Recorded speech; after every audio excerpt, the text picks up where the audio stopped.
السلام علیکم dear student, امید کرتا ہوں آپ سب ٹھیک ہوں گے۔ جیسا کہ اس سے جو پہلا لیکچر تھا وہ ہم نے پروناؤن کے بارے میں ڈسکس کیا تھا اور اس کی ساری کائنڈز پڑھی تھیں۔ آج ہم ورب کے بارے میں پڑھیں گے اور اس کی ساری کائنڈز جو ہیں وہ ڈسکس کریں گے۔ سب سے پہلے ورب کی ڈیفینیشن ہے، ہم اس کو کیسے ڈیفائن کریں گے کہ a verb is a word which describes an action، یعنی verb ایک ایسا لفظ ہے کہ جو کسی ایکشن کو ڈسکرائب کرتا ہے۔ اس کی ایگزامپل ہے جیسے ایٹ، تھنک، رائٹ، etc۔ یہ وربس کی ساری کائنڈز ہیں، آگے ہم وہ ڈسکس کرتے ہیں۔ ورب کی جو پہلی قسم ہے دیٹ از اے ٹرانزٹیو ورب۔ ٹرانزٹیو ورب میں کیا ہوتا ہے کہ a transitive verb needs an object to complete its meaning، یعنی ٹرانزٹیو ورب ایک ایسا ورب ہے جس کو مکمل کرنے کے لیے آپ کو آبجیکٹ کی نیڈ ہوتی ہے۔ اور جیسے اس کی ایگزامپل ہے he killed a snake، he writes a letter۔ اب دیکھیں اس کو کمپلیٹ کرنے کے لیے ہمیں آبجیکٹ کی جو ہے وہ ضرورت پڑی ہے۔ اس میں he killed جو ہے یہ ورب ہے اور جو سنیک ہے یہ بیسیکلی آبجیکٹ ہے۔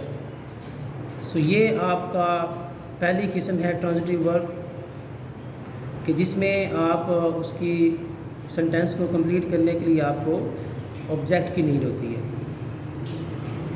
دوسری اس کی کائنڈ ہے دیٹ از انٹرانزٹیو ورب۔ انٹرانزٹیو ورب ایک ایسا ورب ہے کہ جس کو اس کے سینٹینس کو کمپلیٹ کرنے کے لیے آبجیکٹ کی نیڈ نہیں ہوتی۔ I mean an intransitive verb needs no object to complete its meaning. So the action is confined to its subject.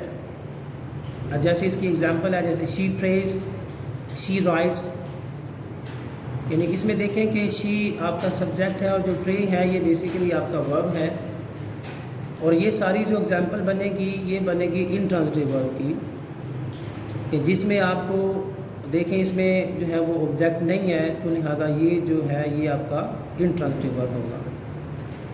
میں دوبارہ سے یہ رپیٹ کرتا ہوں کائنڈز۔ سب سے پہلے ہم نے ٹرانزٹیو ورب پڑھا اور اس کے بعد انٹرانزٹیو ورب پڑھا۔ ٹرانزٹیو ورب is a verb that needs an object to complete its meaning, یعنی اس کو کمپلیٹ کرنے کے لیے ہمیں آبجیکٹ کی جو ہے وہ نیڈ ہوتی ہے۔ جیسے ایگزامپل میں نے آپ کو دی he killed a snake، he writes a letter۔ اس میں دیکھیں کہ اس سینٹینس کو ہم نے کمپلیٹ کیا لیکن اس کے ساتھ آبجیکٹ جو ہے وہ ہم نے استعمال کیا۔ اس کے بعد انٹرانزٹیو ورب ہے۔ انٹرانزٹیو ورب میں میں نے بتایا کہ ہمیں آبجیکٹ کی جو ہے وہ نیڈ نہیں ہوتی۔ جیسے she prays ہے، he writes ہے، she reads ہے۔ اس میں دیکھیں کہ جسٹ جو ہے وہ آپ کا سبجیکٹ اور ورب جو ہے وہ استعمال ہوا ہے، اس میں آبجیکٹ جو ہے وہ استعمال نہیں ہوا۔ اس کے بعد اسٹوڈنٹ یہ دیکھیں ایگزیلری ورب ہے۔ ایگزیلری ورب بیسیکلی ایک ہیلپنگ ورب ہے۔ اس کی ڈیفینیشن ہم یوں کریں گے کہ این ایگزیلری ورب is that verb which has to form a tense or mood of some other verbs, یعنی وہ ڈپینڈ کرتا ہے سبجیکٹ کے حساب سے کہ اس میں آپ کون سا آپ نے ہیلپنگ ورب جو ہے وہ استعمال کرنا ہے۔ سو ایگزیلری ورب بیسیکلی ہیلپنگ ورب ہے، تو ہم اس کو ہیلپنگ ورب یعنی امدادی فعل جسے ہم کہتے ہیں وہ بھی ہم اس کو کہہ سکتے ہیں۔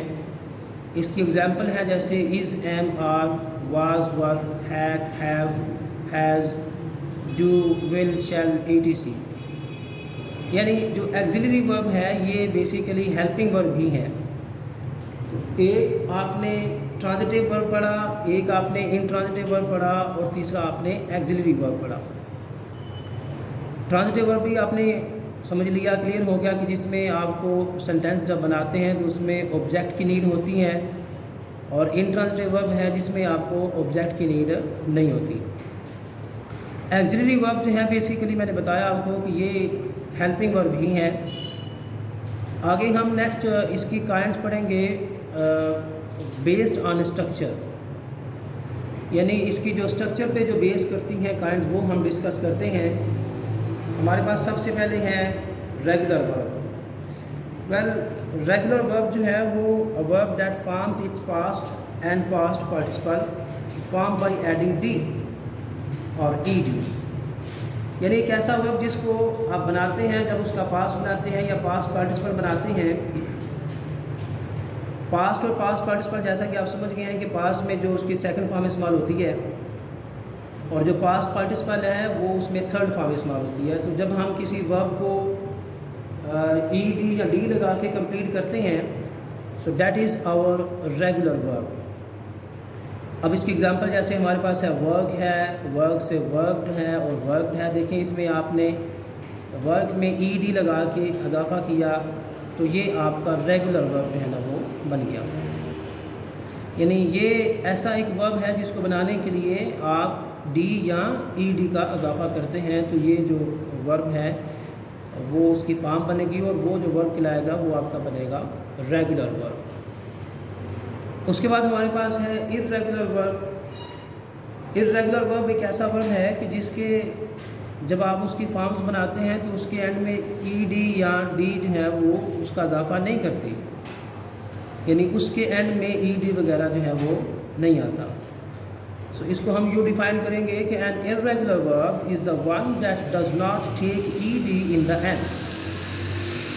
यानी मिसाल जैसे हमारे पास कैच, कैच से आगे बनेगा कॉट और काट। आप देख सकते हैं कि इसको कंप्लीट करने के लिए हमने इसकी जो फॉर्म्स बनाई हैं इसमें ई डी का इजाफा जो है वो हमने नहीं किया।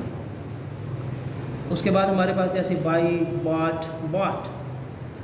अब ये देखें इसमें भी, इस एग्जांपल में भी आपने देख लिया कि इसमें भी आपने ई डी का इजाफा नहीं किया और ये आपकी जो वर्ब बनेंगे ये बेसिकली आपके इर्रेगुलर वर्ब बनेंगे।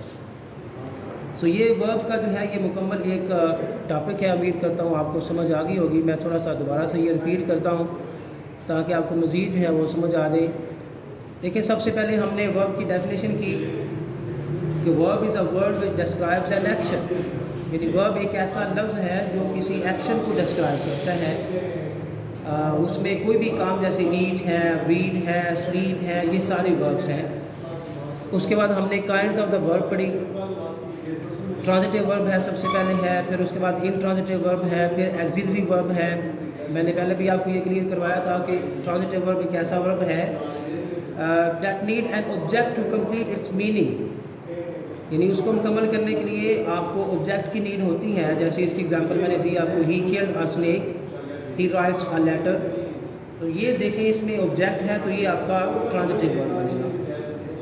और इंट्रांजिटिव वर्ब में that needs no object to complete its meaning. यानी उसके माने को मुकम्मल करने के लिए आपको ऑब्जेक्ट की जो है वो नीड नहीं होती। एग्जाम्पल जैसे शी प्रेज, शी राइट्स, ये सारी आपकी इंट्रांजिटिव वर्ब है। उसके बाद एक्सिलरी वर्ब है। एक्सिलरी वर्ब बेसिकली मैंने बताया आपको कि ये हेल्पिंग वर्ब की एक शक्ल है, बल्कि ये है ही हेल्पिंग वर्ब। जैसे हमारे पास is, am, are, was, were, have, has, do, will, shall, ये सारे हमारे हेल्पिंग वर्ब हैं। सो एक्सिलरी वर्ब को हम जो है वो हेल्पिंग वर्ब भी कहते हैं। अब वर्ब की जो काइंड्स हैं वो जो बेस करती हैं स्ट्रक्चर पे वो हमने देखी हैं। सबसे पहले हमारा है रेगुलर वर्ब और दूसरा है हमारा इर्रेगुलर वर्ब। ये बड़ी समझने वाली बात है।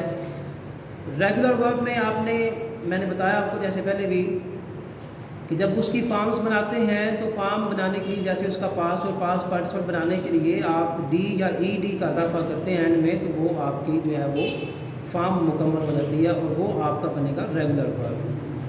जैसे वर्क से आगे वर्कड आ गया, वर्कड आ गया, आस्क्ड से आगे आस्क्ड आ गया और आस्क्ड आ गया। ये आपकी सारी जो है ये आपकी रेगुलर वर्ब है। और इर्रेगुलर वर्ब में क्या है कि उसको जब आप फॉर्म्स बनाते हैं तो उसमें आप एंड में ई डी का जो है वो इजाफा नहीं करते। जैसे हमारे पास है कैच, कॉट, काट, बाई, बॉट, बाट, ये सारी जो है वो इर्रेगुलर वर्ब्स की एग्जांपल्स हैं। उम्मीद करता हूँ डियर स्टूडेंट आपको ये सारे टॉपिक की जो है वो वर्ब्स की समझ आ गई होगी और आप जो है इस वर्ब्स को अच्छे तरीके से इसको तैयार करें और इसको अपनी जो नोट बुक्स हैं उन पर नोट भी करें और सही अंदाज से इस टॉपिक को क्लियर करें। Okay student, take care and अल्लाह हाफिज़।